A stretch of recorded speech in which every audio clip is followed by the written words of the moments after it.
Hello，这里是大西岛。本期的结尾有彩蛋哦。你有了一笔闲钱，打算拿它来买车，开始做攻略。技术流派的朋友提醒你，里子很重要，要查油耗、扭矩。时尚流派的朋友提醒你，排面很重要，要看外观尺寸。你翻出了微博，热搜的品牌进入了视线，特斯拉。电动车省油环保还帅气，除了贵好像很可以，但等等，电动车买了电动车出去郊游会跑没电吗？电量低怎么办？想想手机5%的红色警告，就开始心惊胆战。从电动车诞生第一天起就如影随形的里程焦虑，快解决了吗？大多数电动车买家焦虑的原因主要有2点：一次充电能开的里程数太少；2充电太慢太费劲儿。先来看看一次充电的里程数。以2020年上半年推出的小鹏 P7、比亚迪汉和国产 Model 3为例，按照我国工信部参考的 NEDC 续航测试标准，它们的长续航版里程都在600千米以上。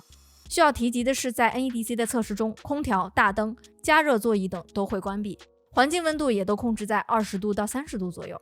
然而现实生活中，上个高速、开个空调，甚至赶上个大冷天，都会让里程大大下降，实际能用的里程可能得打个8折。即使续航勉强够用，还得再问您一句，您的小区安装了充电桩吗？截止2020年1月底，全国已建成公共充电桩53.1万台，私人充电桩71.2万台，车桩比约为3.5比1，也就是3.5辆车抢1碗饭，仍远低于1比1的规划。对于绝大多数没有私人充电桩的车主，即使只是日常通勤使用，也需要每隔几天就去充电站排队充电。以 Model S 为例，在标准工况下，满电快充的时间也需要45到50分钟，再加上排队等待的时间，少说也要几个小时。如果你想出趟远门，你最好还得提前确认沿途有足够的充电桩，否则开到一半没电的时候，可能连门都打不开。如果你能忍受这所有的不便，抱歉，我们还要再贩卖一个焦虑。经过多次的充放电循环之后，电池的性能会逐渐下降，几年之后，它的续航里程可能还要再打折上折。好了，焦虑售罄，下面我们要看看怎么解决。总结来看，要想减少里程焦虑，要做到这么几点：跑得够远，充得够快，同时还要兼顾足够的使用寿命和合理的价格。这些一辆最普通的汽油车就能圆满完成的目标，怎么对于披挂上阵试图撼动石油本位的电动车就变难了呢？电动车与汽油车最大的不同就是动力来源。相比汽油来讲，电池储存能量的效率相当低。目前效率较高的3元锂电池能量密度大约为300瓦时每千克，也就是1000克能储存的能量大约为300瓦时。相比之下，汽油的能量密度可以达到12888瓦时每千克。为了提供能与汽油车相匹敌的几十千瓦时的能量，有时我们需要在车身里装下几千块电池。想要提高里程，就要装更多的电池。装更多的电池就会增加车身的重量，大量的能量消耗在运输电池本身上，陷入了自己把自己举起来的困难中。与此同时，成本、充电时间以及危险系数都会随之上升。那么我们该从哪里下手呢？车身，一个好的气动外形可以降低一些风阻；储能系统，科学的排布电池可以减少一些零件使用，提高电池包的空间利用率。但这些改进对于里程和充电速度的帮助始终是锦上添花。最关键的问题还是要有一块上好的锦，问题的中心还是电池，电池，电池啊！当前生活中随处可见的电池，就是获得2019年诺贝尔化学奖的锂离子电池。锂离子电池由正极、负极、隔膜和电解液组成。对电池充电时，电池正极上的锂离子通过电解液穿过隔膜运动到负极，嵌入到负极当中。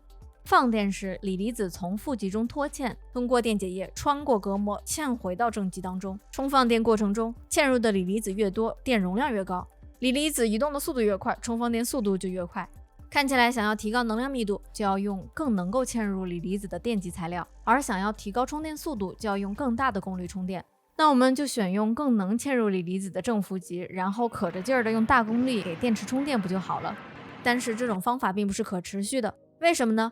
一方面，因为锂离子电池充放电过程中存在许多负反应，这些负反应消耗着锂离子和电极材料，导致电池的容量下降。另一方面，让锂离子传导起来的电解液是易燃物，如果电极材料的热稳定性差，快充或者碰撞时温度超过了临界温度，就可能导致热失控。举个具体的例子，业界大力发展的高镍3元锂电池，通过增加正极的镍含量，提高了电池的能量密度。但是由于镍的增加，导致了正极材料结构不稳定，高温稳定性也较差，从而让电池不仅更容易衰减，还可能在高温下变成一个移动炸弹。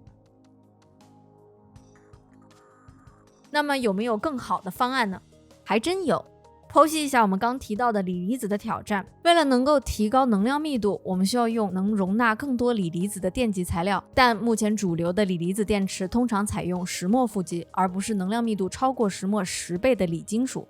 主要原因就是锂金属性质活泼，使得充电过程中的负反应更容易发生。同时，锂离子在锂金属负极中不规则的沉积，会逐渐形成金属锂之晶。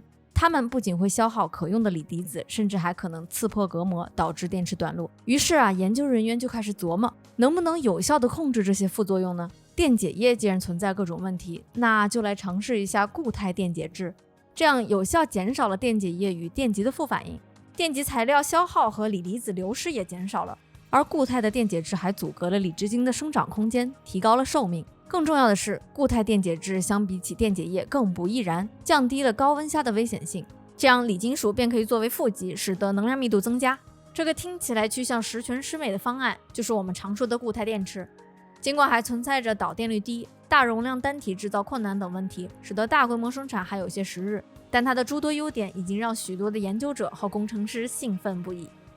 OK， 让我们按下暂停键，回到问题本身。我们快解决里程焦虑了吗？国际上主流的电动车规划给出了一些定量标准，美国的 Battery 500、日本2030汽车产业规划、中国制造2025等都标明了将500瓦时每千克的单体能量密度作为电池储电目标。目前主流的3元锂电池还在300瓦时每千克徘徊，固态电池技术尚未成熟。抛去电池这一老大难，还有一些问题仍待解决，比如说如何制造稳定可靠的大功率充电桩，如何建设密集的快充网络，如何持续降低电池组的成本。每一个问题的解决都需要经过理论验证到规模生产再到政策落地的漫长过程，所以短时间内也许还需要耐心等待。但是嘿，想象一下，一个没有喧嚣的引擎声和刺鼻的汽油味的城市，是不是非常值得期待呢？也许下一个突破难题的人就是你呢。隆重推出本期彩蛋，为了帮助大家理解，我们准备了关于电动车电池系统组装过程的小互动，链接在简介中，欢迎玩耍尝试。